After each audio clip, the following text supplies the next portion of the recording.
Today, I contested a $340 ticket and won. It was such a good feeling, finally winning. Now, the even better feeling is that the cop actually showed up. This is actually 18 months after the incident. The trial date was 18 months after the incident, and the cop still showed up. Felt like he had to defend his ticket, and actually felt like he remembered the incident enough to defend it. I mean, he actually took time off his work to come defend an old ticket. I was really surprised and disappointed, but it felt even better when I won that ticket. $340. You know what I could do with $340? Like, here I am trying to save money wherever I can, thinking twice before buying something. And then just like that, a cop just shows up and gives me a $340 ticket, just takes out $340 for me. I'm actually shopping around for an electric toy car for my 2-year-old son. Prices are ranging between $200 and $500. And I'm just watching the price every week, hoping for something to drop, hoping for a discount or a sale. I don't accept just dishing out $300 like that for no reason. Now, this ticket, if you watched my video back in summer 2018, this ticket was given to me because a motorcycle helmet strap. Now, I normally tie the strap through the rings and that's it. I leave it like that. I don't button it. But when you just tie it through the rings and leave it unbuttoned, there's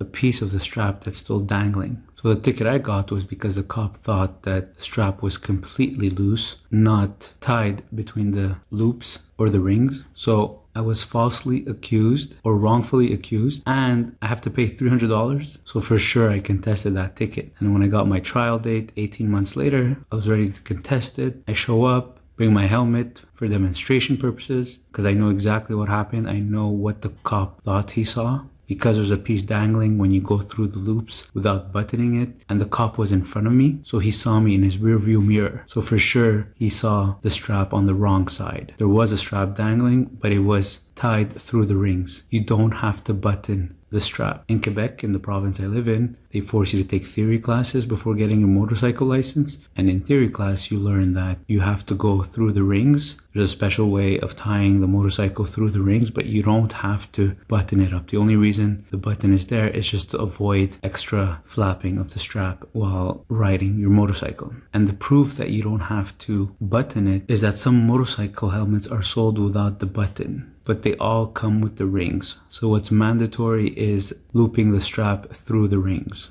So my argument was my strap was looped through the rings, but it wasn't buttoned because you don't have to button it. And because it wasn't buttoned, a part of it was dangling. And because the cop was in front of me, he saw me through his rear view mirror. So most likely he made a mistake and saw it dangling on the wrong side. He assumed that it was completely loose. And when the cop came up to me, I had already removed my helmet, so he wasn't able to see me from up close. And in fact, the cop at trial mentioned that I told the cop that it was too tight. So he assumed that when I said it was too tight, that I don't use the strap because the helmet is already tight on me. But what I meant, of course, is as long as it's tightened through the rings, you don't have to button it. But of course, I don't argue with cops, because there's no point. The more you argue, the more they want to give you the ticket. They don't want to be proven wrong. So I said one sentence, he didn't accept, took my ticket, and I said I'm going to contest it. Although I don't really trust the system because sometimes you can be right and still lose. But I said for sure I have to contest this. What annoys me the most is that this ticket is not even for my well-being. And it's $300, not even a $160 ticket like all the other tickets. A stop sign ticket, speeding ticket is $160, $170. And that's something that could hurt other people. If you don't stop, you could crash into another car, you could hit a pedestrian. If you're speeding, you could hurt other people.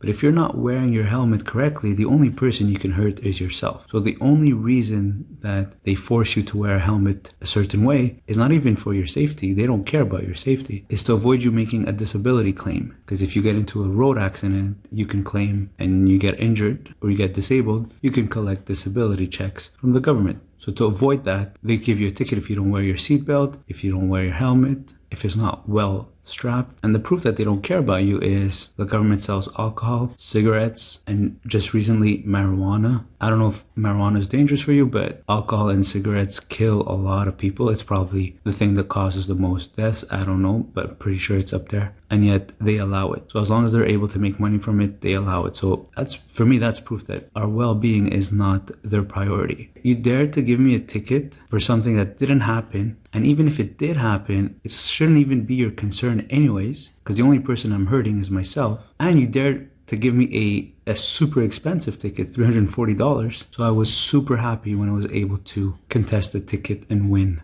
And I was even happier because that cop dared to show up. Are you serious? Like, don't you have something better to do? Like, is it really that important for you to teach me a lesson to make sure that I wear my helmet correctly? In his mind, he thinks I didn't wear it correctly. Is it really that important for you? Absolutely doubt it. So I was really happy that the system actually works. Although it was very stressful because there were other people, there were other cops as well that showed up for their tickets that needed to be contested. And when my turn came up, the cop gave his version of the story first, then they made him leave the court, and then I gave my version, and then they brought him back, asked a few questions to the cop, and then they made him leave, and then they asked me a few questions, and then the judge made her ruling. And there was a bit of a hesitation because they actually didn't know if the strap needed to be buttoned up. I didn't have proof that the strap did not have to be buttoned up, but I did explain that we learned in theory class that it doesn't have to be buttoned up, and the fact that some helmets are sold without the button is proof that it does not have to be buttoned up. What also helped me is the cop mentioned that when he came up to me on my motorcycle, I said to him that it was too tight. So the fact that I acknowledged his version as well, and I said that yes, I did say that because it was too tight because I used the loops to tighten it. I don't need to close it with a button. And the fact that he saw a dangling strap was explained by the fact that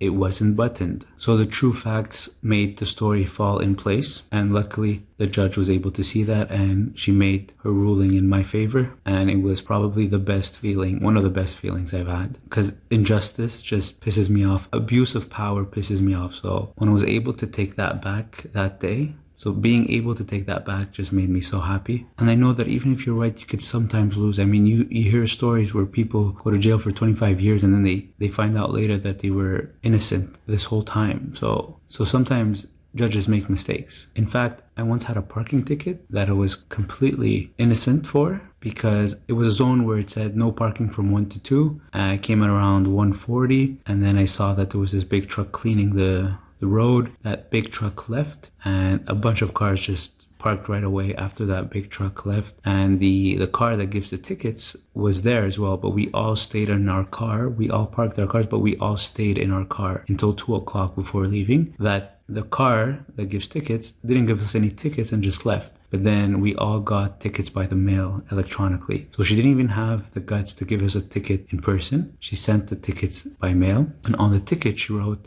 parked and left the car. Obviously, no one left the car. Everyone stayed there till 2 because we all saw her. We all saw the car driving by. So why would we leave the car? It would be very stupid. So when I contested that ticket, it was a $54 ticket. I contested that ticket, and the judge ended up saying, if it says no parking from 1 to 2, your car cannot be there from 1 to 2. That's it. And I told her, but the ticket says parked and left the car. I did not leave the car. I was there. So she didn't care whether I left or not. She just cared that my car was there from 1 to 2. She didn't care that I was in my car ready to move it if I have to. So that ticket turned from $54 to $157. So I think that was a ticket I should not have paid. So yeah, so sometimes even if you're right, you could still lose. So that's why I was really happy when I won this ticket here of saving $340. Now that I have a kid, I feel like anyone who takes money from me is taking money from my child. I mean, that's money I could use to buy diapers or baby food or toys, especially toys. Clothes. Why would I give that to the government for something I didn't do? And even if I did do it, it doesn't concern them. It doesn't hurt anyone else but myself. So yeah, just wanted to talk about this ticket that I contested. I was very happy about it. Please leave if you have any stories similar to this, leave them in the comment section below. Thanks for watching.